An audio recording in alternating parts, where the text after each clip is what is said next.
میں کافی عرصے سے اپنے علماء کو بھی ذمہ داروں کو کہہ رہا ہوں کہ ملک شام کا کچھ خیال کریں، ملک شام کے حالات نہیں ٹھیک۔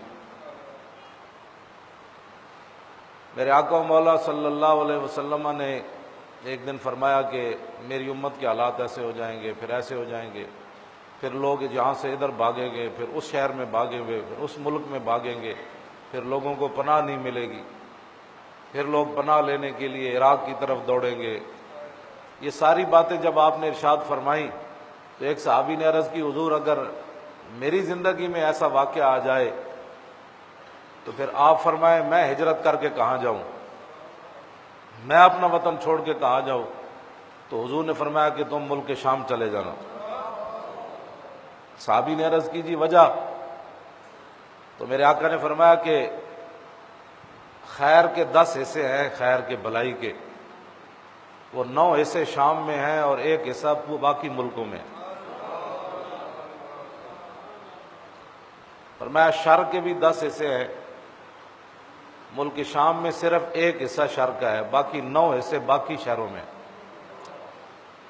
تو حضور نے فرمایا کہ ان اللہ تضمن علی بالشام، فرمایا شام کا ذمہ اللہ نے میری وجہ سے خود اٹھایا ہے۔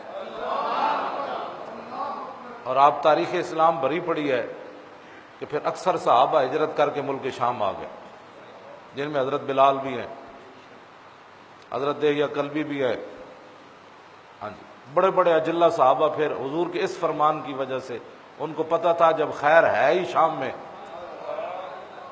تو پھر سارے جو ہے وہ ملک شام، پھر واپس جو ہے وہ کوئی نہیں گیا۔ حضرت بلال کی قبر بھی پھر وہیں بنی۔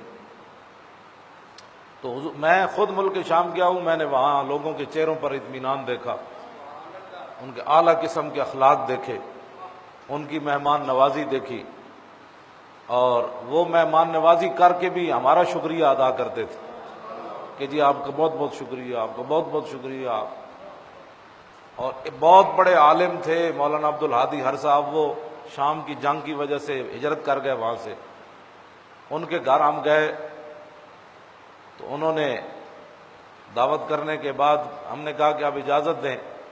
وہ ملک شام کے 4تھے ستون مشہور تھے کہ یہ 4 مشائخ اور علماء جو ہیں یہ ملک شام کے 4 ستون ہیں، اگر ان میں سے کوئی ایک ستون گر گیا تو شام کے حالات ٹھیک نہیں رہیں گے۔ تو ان میں سے 2 ستون گر گئے، سید احمد حبال بھی فوت ہو گئے، شیخ شکری بھی شہید ہو گئے، تو 2 ستون گر گئے، تیسرے جو ہے وہ ہجرت کر گئے۔ تو ملک شام کے حالات تو ایسے ہونے تھے، وہاں وہ دنیا داروں کو ستون نہیں سمجھتے تھے، ملک شام والے لوگ اپنے علماء اور مشائخ کو ستون سمجھتے تھے۔ تو وہ مولانا عبد الہادی ہرسا کے گھر ہم نے جب دعوت کھائی تو ہم نے کہا جی اجازت دیں، تو انہوں نے کہا ٹھیک ہے۔ ہم جب دروازے پر آئے تو وہ ہماری جوتیاں جو وہ سیدھی کر رہے تھے۔ یہاں تو جس کو کلمہ پڑھنا بھی نہیں آتا وہ بھی مولویوں سے ٹکر لیتا ہے، جس کو کلمہ پڑھنی نہیں آتی وہ بھی کہتا ہے ہم نے پہلے جنت میں جانا ہے۔ اتنا بڑا عالم جو ملک کا ستون تھا، اور وہ ہمارے ہم مہمانی، وہ سمجھ کہتے ہیں حضور نے جو فرمایا کہ من کان یؤمن باللہ والیوم الآخر فلیکرم ضیفہ، حضور نے فرمایا جو اللہ اور قیامت پر ایمان رکھتا ہے وہ اپنے مہمان کی عزت کرے۔ صرف حدیث پڑھ چھوڑنی، حدیث بیان کر دینی اور مہمان کی عزت نہ کرنا، انہوں نے حضور کی حدیث پڑھی اور پھر اس پر عمل بھی کر کے دکھایا۔ ہمارے جیسے بندوں کی جوتے وہ سیدھے کر رہے تھے، حالانکہ وہ اتنے بڑے عالم تھے کہ لوگ ان کے پیٹھ نہیں کرتے تھے جب ہم ان کے پیچھے جمعہ پڑھنے کے لیے گئے۔ تو وہ مولانا، میں وہاں گیا، میں نے اطمینان دیکھا، سکون دیکھا، 20 قسم کے کھانے وہ ہمارے ساتھ رکھتے تھے۔ اور پھر جب میں تو ویسے بھی تھوڑا کھاتا ہوں ہمیشہ ہی، تو میرے سے ناراض ہوتے تھے، وہ کہنے لگے ہم شام والے اس سے خوش ہوتے ہیں جو زیادہ کھائے۔ ایک بزرگوں کو کہا، میں نے کہا میں نے نہیں کھانا، تو وہ غصے ہو گئے، کہنے لگا کل کھاؤ کل، جلال میں آ گئے۔ میں نے کہا اچھا جی اب تو کھانا ہے، آپ جلال نہ کریں تو میں روٹی کھاؤں گا۔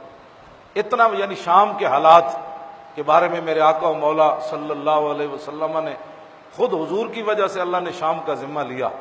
یہ سارے فضائل بیان کرنے کا مقصد یہ ہے، آگے حضور نے جو بات ارشاد فرمائی، میرے آقا نے فرمایا اذا فسد الشام فلا خیر فیکم، حضور نے فرمایا جب شام میں فساد برپا ہو جائے گا نا، جب شام میں افراتفری ہو جائے گی تو لا خیر فیکم، فرمایا میرے امتیوں پھر تمہارے اندر خیر نہیں رہے گی۔